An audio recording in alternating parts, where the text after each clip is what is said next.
ನಮಸ್ಕಾರ. ಇವತ್ತು ಈ ಪೇಷಂಟ್ ಡೀಟೇಲ್ಸ್ ಏನಂದರೆ, ನಾರ್ಮಲಿ ಎಲ್ಲರಿಗೂ class 2, class 3, class 4, class 6, class 7ವರೆಗೂ ಬಾಲ್ನೆಸ್ ಬಗ್ಗೆ ಐಡಿಯಾ ಇರ್ತದೆ, ಮಾಹಿತಿ ಇರ್ತದೆ. ಬಟ್ ಏನಂದರೆ ಅಡ್ವಾನ್ಸ್ಡ್ ಸ್ಟೇಜ್ ಆಫ್ ಕ್ಲಾಸ್ 7 ಅಂತ ಹೇಳ್ಬೋದು ಈ case. Advanced stage of class 7 ಅಂದರೆ ಅದು hair line not only front, mid ಸ್ಕ್ಯಾಲ್ಪ್ನಲ್ಲಿ, ಬ್ಯಾಕ್ ಸೈಡ್ ಕ್ರೌನ್ನಲ್ಲಿ, ಇವನ್ ಸೈಡ್ಸೂ ಕಡಿಮೆ ಆಗ್ತದೆ ಅವ್ರಿಗೆ. ಅದೊಂದು. ಎರಡನೇದೇ ವಿಚಾರ ಏನಂದರೆ, ಸ್ಕ್ಯಾಲ್ಪ್ ಸೈಜ್ ಬಹಳ ದೊಡ್ಡದಾದರೆ ನಮಗೆ ಜಾಸ್ತಿ ಗ್ರಾಫ್ಟ್ಸ್ ಬೇಕಾಗುತ್ತೆ. ಇದು ಒಂದು advance stage of class 7 baldness ಮತ್ತೆ ಇದು large size of the scalp ಅಂತ ಹೇಳ್ಬೋದು.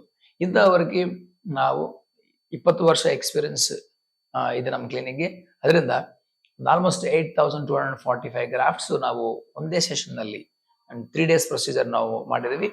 ಇದರಲ್ಲಿ ಕಾಂಬಿನೇಷನ್ ಆಫ್ ಸ್ಕ್ಯಾಲ್ಪ್ ಮತ್ತೆ ಬಿಯರ್ಡ್ ಗ್ರಾಫ್ಟ್ಸ್ ನಾವು ಹಾರ್ವೆಸ್ಟ್ ಮಾಡ್ಕೊಂಡು ಇಂಪ್ಲಾಂಟ್ ಮಾಡಿದ್ವಿ. ಇಲ್ಲಿ ಕ್ವೈಟ್ ಚಾಲೆಂಜಿಂಗ್ ಏನಂದ್ರೆ, ಫ್ರಂಟ್ ಸೈಡ್ ಆದ್ರೆ ಸಿಂಪಲ್ ಬರೀ ನಾವು ಸ್ಟ್ರೈಟ್ ಆಂಗ್ಯುಲೇಷನ್ಸ್ ಮಾಡ್ಬೋದು.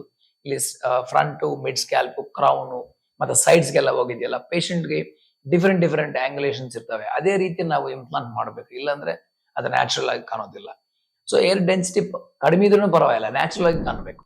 ಸೊ ಅದಕ್ಕಾಗಿ ನಮ್ಮ ಕ್ಲಿನಿಕ್ದಲ್ಲಿ ಎಕ್ಸ್ಪರ್ಟೈಸ್ ಮೀಟ್ಸ್ ವಿತ್ ಪ್ರೆಸಿಷನ್. ಆ ಎರಡು ಇಲ್ಲ ಅಂದ್ರೆ ನಮಗೂ ಕ್ವಾಲಿಟಿ ಚೆನ್ನಾಗಿ ಬರಲ್ಲ. ಸೊ ಇಲ್ಲಿ latest micro FUE direct air transplant technique ಅಂತ ನಾವು ಒಂದು ಯೂಸ್ ಮಾಡಿ maximum results, best density, longevity, ಬಹಳ ದಿನ ಬಾಳಿಕೆ ಬರೋ ಥರ ನಾವು ಡಿಸೈನ್ ಮಾಡಿ ಏರ್ ಟ್ರಾನ್ಸ್ಪ್ಲಾಂಟೇಷನ್ ಮಾಡ್ತೀವಿ.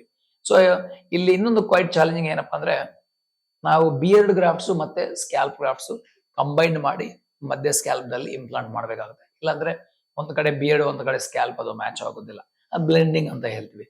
ಅದರಿಂದ ಲಾರ್ಜ್ ಅಡ್ವಾನ್ಸ್ ಸ್ಟೇಜ್ ಬಾಲ್ನೆಸ್ ಕೇಸ್ಗಳು ಮಾಡಬೇಕಂದ್ರೆ ಸರ್ಜನ್ಗೆ ಎಕ್ಸ್ಪೀರಿಯನ್ಸ್ ಇರಬೇಕು, ಪ್ರೆಸಿಷನ್ ಇರಬೇಕು, ಮೆಟಿಕ್ಯುಲಸ್ ಪ್ಲಾನಿಂಗ್ ಐಡಿಯಾ ಇರಬೇಕು. ಇಲ್ಲಾಂದ್ರೆ ಅದು ಚೆನ್ನಾಗಾಗಲ್ಲ.